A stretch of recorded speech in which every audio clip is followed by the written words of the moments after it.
All right, everybody. So this is part 2 of getting your RGB LED stuff to work, right? So in the last video, we talked about wiring. We talked about creating a test code to check your LED wiring. And at this point, that test code should be working. When you run the test code, you should see your red light turn on, then your red light should turn off and your green light will come on, then your green light will turn off, your blue light will come on, and then that'll turn off. Once you're at that point, then you're ready to start with the rest of your programming. So we need to look at the order of this. This is really important. Ultimately, this code is going to happen within the loop, but basically all of these colors build off of the color that came prior. And if you're not completely through the loop, through all of the different steps before you get to the end of your code, which you're not going to because you're going to keep uploading and checking stuff along the way. If it was in your loop, it would screw things up. Colors would start coming out wonky. It wouldn't be good. So to begin this code, we're going to put all of our stuff in void setup, but we're going to copy that into the loop later on. We're going to move it into the loop later on. Okay, so we're trying to make this so that the LEDs cycle through about 1 second a piece with these colors. As we go through, we'll mess around with that somewhat, but this is going to be the order that you do your colors in, okay? We're going to ramp up red, then we're going to maintain red and ramp up blue. See how blue is the new one here? So that's going to be the thing that gets ramped up. Then in the next, so red and blue, by the way, they're going to make purple, right? Then the next line here, I only say blue, which means you're supposed to be ramping down red at this point so that you're left with just blue, because here you had red and blue, so we ramp red down. Now we're left with just blue. Then we have still blue will be on. We're going to ramp up green. Then in the next one, we're going to ramp down blue, so we're left with only green. Then we're going to ramp up red at the ends, so that we're left now with a yellow color with green and red. And then ultimately we're going to go back to red again, which means we have to decrease green and then repeat the process. Okay, so that's the main steps that we're going to go through here. I'm going to show you again how to ramp up red, maybe even ramp up blue, and then you guys are going to continue on your own from there. Okay, so let's open up my code.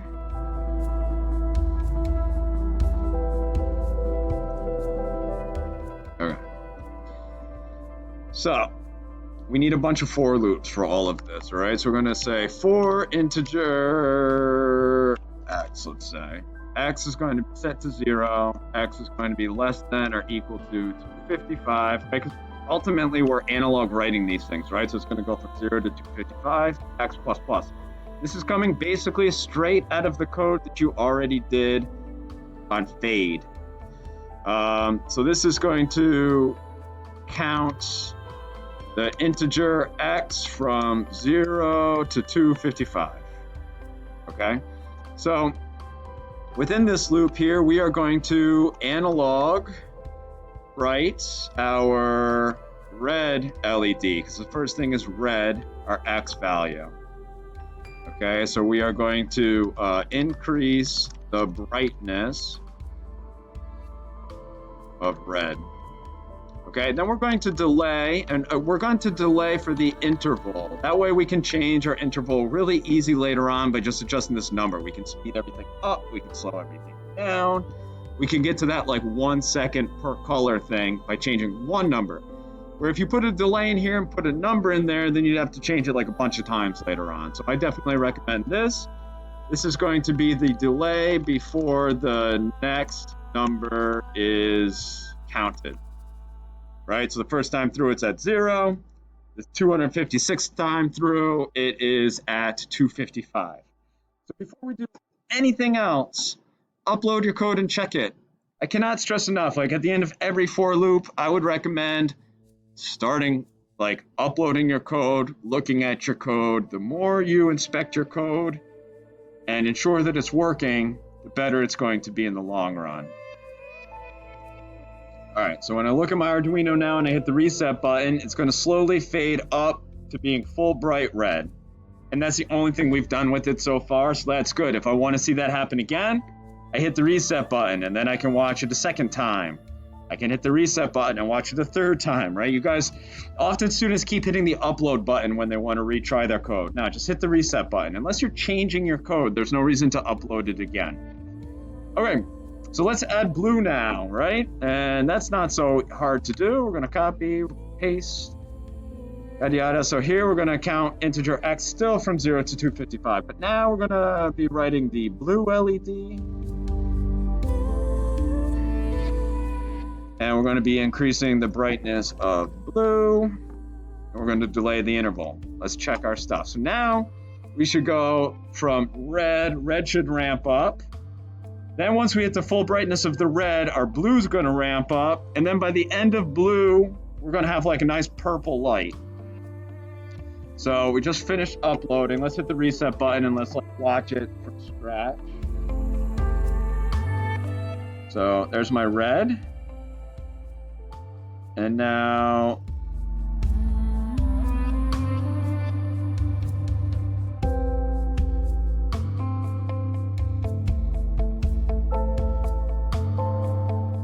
where's my blue?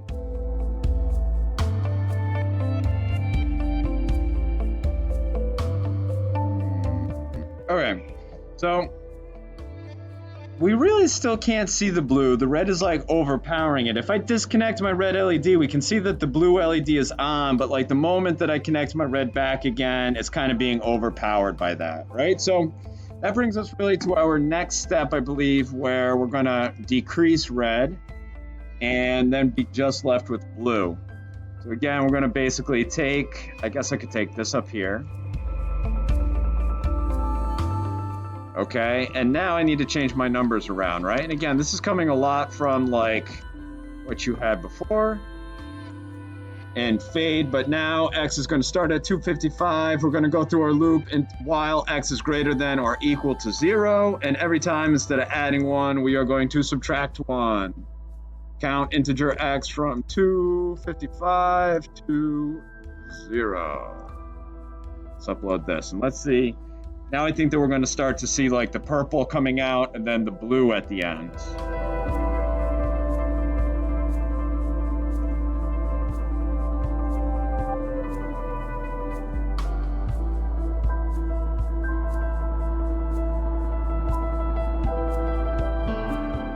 Okay, so now it's starting again. Here's my red. We're going to start going into blue. Then we're going to start to remove the red. There's the purple. And now I'm left with the blue color, okay? So the camera's having a bit of a hard time seeing this. Let's see, red.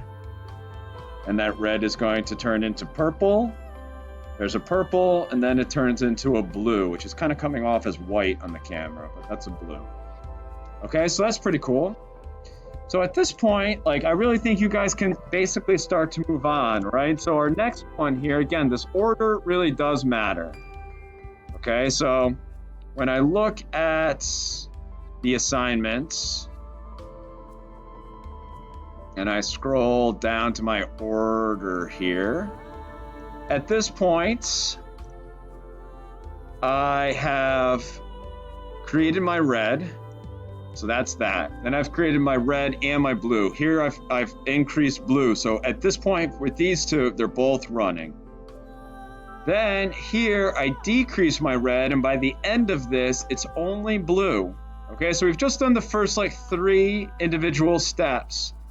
Now next, we're going to increase green. Okay, that's going to give you like a teal color.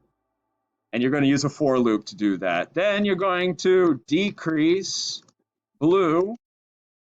That's going to leave you with just green. Then you are going to increase. What comes after? So decrease blue. Now we're just at green. Then we're going to increase red. That's going to make a yellow. Then we are going to decrease green. And that's going to leave us with a red again. So by the end of this, it'll be red, So again, here's our first 3 steps, 1, 2, 3. Then the next step is here, 4. The next step is 5 there, then 6, then 7. Then it's going to loop back through again and start at the beginning. And here's my one last tip. You see, you're increasing your red here, which is the same step as the first step here, where you're increasing red. And then when you decrease green, really moving after this, you just want to move into the blue, like your red actually gets altered here. But when you go to copy this into your loop, all you're really going to copy is below your first red, because you want that to start initially in setup and run that once there. But then every other time you're running red, you're going to run red down here. So basically from the point where you start including blue all the way to the end of your code, which again, you're going to have 1, 2, 3, 4, 5, 6 different for loops here. You're going to cut those and you're going to paste them in the loop. And of course, again, we are not done at this point, right? There's still more work to be done here, but you're going to do that work on your own. Okay? And like always, when you have questions, you should reach out to me. All right? So if things aren't making sense or if things aren't working the way that you expect them to, let me know and I can help you out. All right. Good luck with this, ladies and gentlemen, and we'll go from here.